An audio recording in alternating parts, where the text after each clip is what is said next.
Merci, on est à l'écoute de Polynésie Première et tout de suite nous accueillons cette ravissante Isabelle Ballon, journaliste à Créaprint, créateur de magazine. Bonjour Isabelle. Bonjour Mathéo. Merci beaucoup d'être avec nous aujourd'hui pour nous parler de ce guide des métiers numéro 10.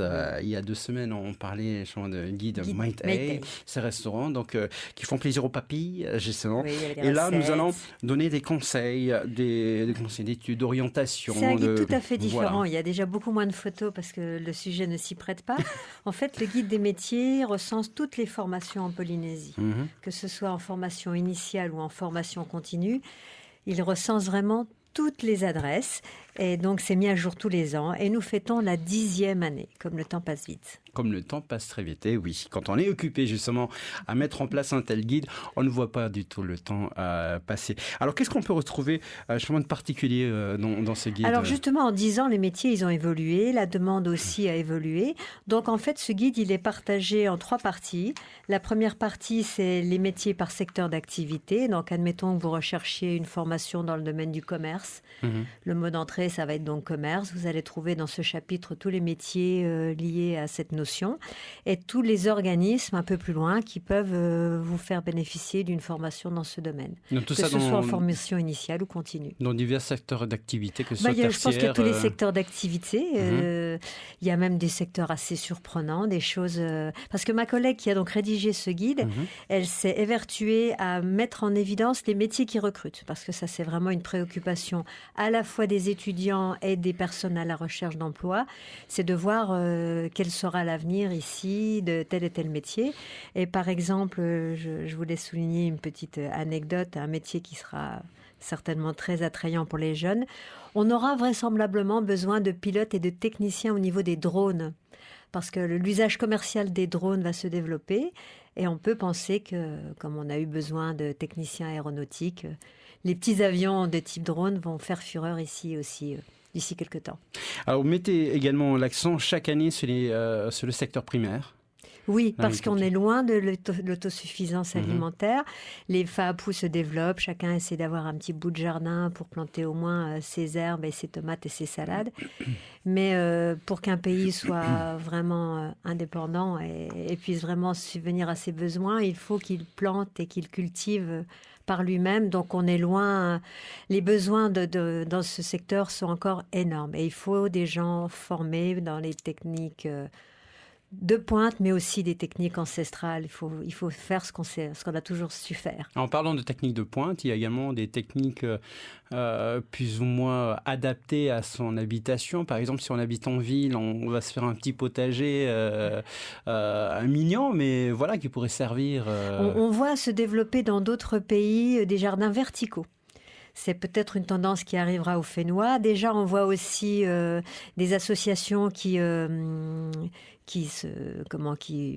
prennent les espaces communs qui ne sont pas utilisés pour planter justement des choses utiles. On a vu à la mairie de Punaouia, on peut maintenant aller cueillir des petites herbes, des petites choses sympathiques. Et je crois que c'est une école aussi qui était à l'initiative de ce projet. C'est très valorisant de planter des choses et de manger ce qu'on a planté. Exactement. Alors, nous allons tout de suite nous intéresser aux fiches ressources, donc formation. Donc, vous mettez en avant également les différents acteurs de la formation. Il n'y a pas des cursus tout faits. Il faut que chacun trouve chaussure à son pied parce que l'objectif du guide, c'est que chacun s'épanouisse professionnellement. Donc, il n'y a pas que des intellos, il n'y a pas que des matheux. Il peut y avoir des gens plus manuels qui vont avoir envie de faire le centre des métiers d'art parce qu'ils se sentent plus à l'aise dans ce genre de formation. Peut-être que d'autres, ce sera les CJA, parce que l'Écosse, c'est pas trop leur truc. Il n'y a pas de voie royale pour trouver un emploi. Faut vraiment, c'est un guide qui se veut positif et il faut que chacun y trouve son compte dans tous les domaines possibles et imaginables. Et ça peut être des solutions auxquelles on n'aurait pas pensé. Ça peut être l'intérim, l'apprentissage, l'alternance. Toutes les voies peuvent amener à un emploi durable et c'est l'objectif. Alors, il y a quelque chose qui m'interpelle, les organismes de formation avec les établissements de l'enseignement secondaire et supérieur. Est-ce qu'on fait un retour aux études pour ceux et celles qui n'ont pas assimilé à cette connaissance par rapport... C'est-à-dire, je pense qu'il n'y a pas de support déjà qui listait tous les établissements, mis à part les sites dédiés, les sites de l'éducation, etc. Donc, c'est important de savoir quel établissement fait quel cursus, parce que il y a des spécialités établissement par établissement. J'ai souvenir qu'un établissement à Rouet fait charpentier de marine. C'est pas quelque chose qu'on trouve à tous les coins de rue. Donc, quand on a vraiment une motivation particulière, on a besoin de savoir qui le fait et à quel moment on peut l'entamer dans sa scolarité. Il y a d'une part donc les établissements scolaires, mais il y a aussi donc les établissements post-bac. Et puis, il y a aussi tout ce qui est en dehors du bac. Donc, ça peut être aussi les formations qui sont à distance. Beaucoup d'universités françaises et même à l'étranger proposent des plateformes où on peut étudier, à n'importe quel âge d'ailleurs, parce qu'on sait que le savoir, c'est enrichissant et qu'en apprenant, on a le sentiment de comprendre le monde aussi. Donc c'est aussi un guide qui se veut une ressource pour tous ceux qui souhaitent être curieux du monde et continuer à apprendre. C'est un guide qui tient compte de la demande des gens et puis des petites nouveautés qui essaye de l'anticiper aussi, qui essaye de l'anticiper. C'est un guide qui a besoin d'être mis à jour tous les ans parce qu'il faut vraiment qu'on devance la demande et qu'on apporte des réponses aux questions des gens et qu'on tombe surtout pas dans le pessimisme ambiant.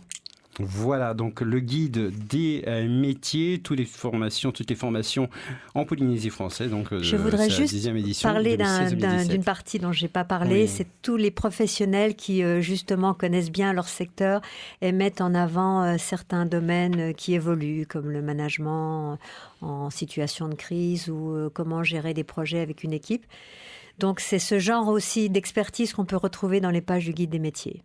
Voilà, et puis vous pouvez donc retrouver toutes les informations possibles, numéro de téléphone, site internet et voilà, et page Facebook. Et la page Facebook Guide des métiers, bien sûr. Et sur notre site creaprint.pf, on peut bien sûr feuilleter ce guide qui est en vente en point presse, mais je crains qu'il soit victime de son succès. Et donc, si jamais vous arrivez un petit peu tard en librairie, vous avez toujours la possibilité de le feuilleter sur notre site.